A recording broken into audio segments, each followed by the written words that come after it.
안녕하세요. 오늘 해설에서는 하버드 대학교의 법학자이자 행동경제학자인 캐스 선스타인의 흥미로운 분석을 바탕으로 우리가 도대체 어떻게 선택을 내리는지 그 이면에 숨겨진 행동과학의 세계를 아주 깊숙이 파헤쳐보려고 합니다. 사실 우리는 매일 크고 작은 결정을 내리면서 살아가잖아요. 그런데 그 과정이 얼마나 과학적으로 이루어지고 있는지 생각해 볼 기회는 흔치 않죠. 자, 그럼 바로 본론으로 들어가 볼까요?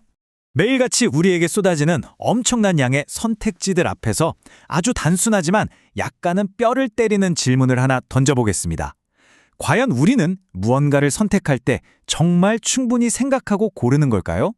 그 해답을 찾기 위해 우리는 선스타인의 연구를 살펴볼 텐데요. 점심 메뉴를 고르는 아주 사소한 일상부터 대통령 선거라는 중대한 결정에 이르기까지 우리가 이 복잡한 의사결정의 바다를 어떻게 헤쳐나가고 있는지 아주 철저하게 분석하고 있습니다. 첫 번째 섹션입니다.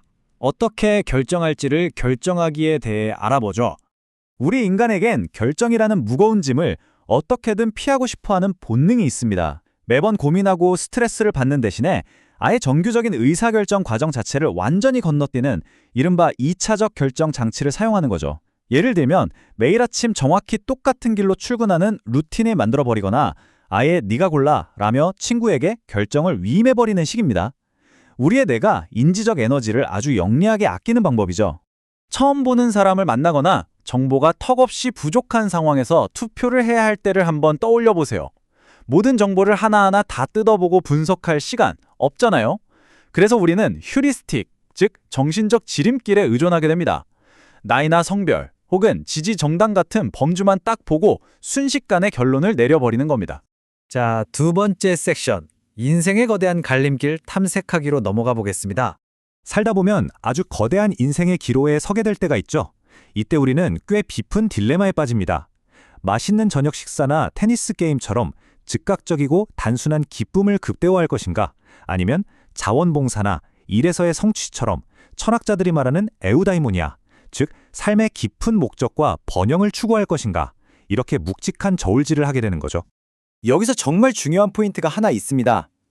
이직이나 결혼처럼 인생을 뒤흔드는 큰 결정은요, 단순히 여러 옵션 중에 하나를 쓱 고르는 게 아니라는 겁니다. 이건 일종의 채택인데요. 말 그대로 과거의 나를 완전히 버리고 새로운 가치관을 가진 새로운 버전의 나로 탈바꿈하는 아주 심오한 과정이라는 뜻입니다. 그런데 정말 흥미로운 건 데이터가 보여주는 반전입니다. 알 수 없는 심연을 향해 아주 과감하게 도약을 해버리는 것이 그저 안전하게 현상 유지를 고집하는 것보다 우리 삶의 만족도 측면에서 훨씬 더 나은 결과를 가져온다는 거죠. 익숙함에 갇혀서 나중에 후회하느니 과감한 변화를 선택하는 게 대체로 우리에게 더 유리하다는 얘기입니다. 세 번째 섹션. 편향된 믿음의 함정입니다. 자, 이 표는 비대칭적 갱신이라는 아주 매력적인 사회학적 메커니즘을 객관적으로 보여주는데요. 기후변화를 굳게 믿는 사람과 의심하는 사람이 완벽하게 똑같은 과학적 데이터를 접했을 때 정보를 어떻게 다르게 처리하는지 한번 보세요. 각자 자신이 원래 믿고 있던 세계관에 부합하는 방향으로만 아주 강력하게 자신의 신념을 업데이트하는 걸 알 수 있습니다. 도대체 왜 이런 일이 벌어질까요? 답은 간단합니다. 우리 인간은 본능적으로 기존의 내 생각이 맞다는 걸 확인시켜주는 정보나 와, 나 생각보다 더 똑똑하고 잘생겼는데? 라고 말해주는 아주 유리한 정보를 훨씬 더 속속 잘 받아들이도록 설계되어 있기 때문입니다. 나쁜 소식보다는 좋은 소식을 독성 믿어버리는 게 우리 뇌 입장에서는 인지적으로 훨씬 편안하니까요. 네 번째 섹션입니다. 알고리즘이 인간을 이기는 이유를 살펴보죠.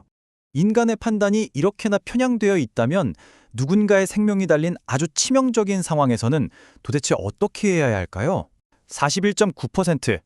인간 판사와 알고리즘의 보석 심리 판결 결과를 비교해 봤더니 글쎄요, 알고리즘은 범죄율을 단 1%도 높이지 않고서도 수감률을 무려 41.9%나 획기적으로 줄일 수 있는 것으로 나타났습니다. 반대로 인간 판사들은 어떨까요?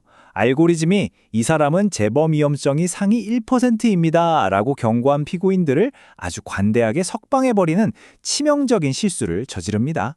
그리고 정말 충격적이게도 그렇게 풀려난 사람들의 56.3%는 아예 법정에 다시 나타나지도 않았죠.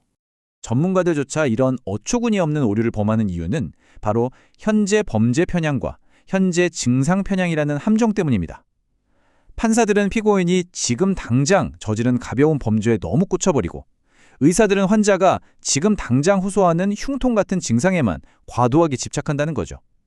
반면 알고리즘은 이런 단편적인 현재 모습에 전혀 휘둘리지 않고 모든 데이터를 완벽한 통계적 균형감으로 냉철하게 평가합니다. 드디어 마지막 5번째 섹션, 결정의 자율성 보호하기입니다. 이 디지털 시대에 우리는 상업적 이익을 위해서 우리의 의사결정 과정을 아주 은밀하게 납치하려는 외부 세력들과 끊임없이 맞서야 합니다. 우리에겐 스스로 선택하고 결정할 절대적인 결정의 자율성이 있죠. 하지만 온라인상에 아주 교묘하게 설계된 다크 패턴들은 끊임없이 우리의 권리를 위협하면서 우리도 모르는 사이에 원치 않는 결정을 내리도록 유도하고 있습니다. 객관적인 데이터를 통해서 한 가지 사례를 살펴보겠습니다. 2020년 트럼프 선거 캠페인의 경우를 보면요. 처음에는 매월 정기기부 체크박스가 아주 자연스럽게 미리 체크되어 있었습니다.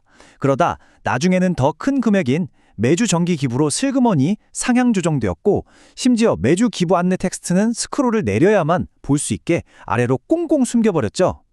놀랍게도 이 아주 미묘한 디지털 넛지 기술 하나가 무려 4,200만 달러라는 엄청난 추가 기부금을 이끌어냈습니다. 우리의 재정적 의사결정이 외부의 조작에 의해 얼마나 순식간에 압도당할 수 있는지 보여주는 아주 강력한 사례입니다. 수많은 알고리즘, 인지적 편향, 그리고 보이지 않는 디지털 조작이 난무하는 오늘날의 세상을 항해하면서 우리는 스스로에게 아주 날카롭게 질문을 던져야만 합니다. 과연 나는 내 선택의 진정한 주인인가? 그리고 여러분은 교묘하게 빼앗겨버린 결정의 자율성을 되찾기 위해 오늘 당장 어떤 결정을 내리시겠습니까?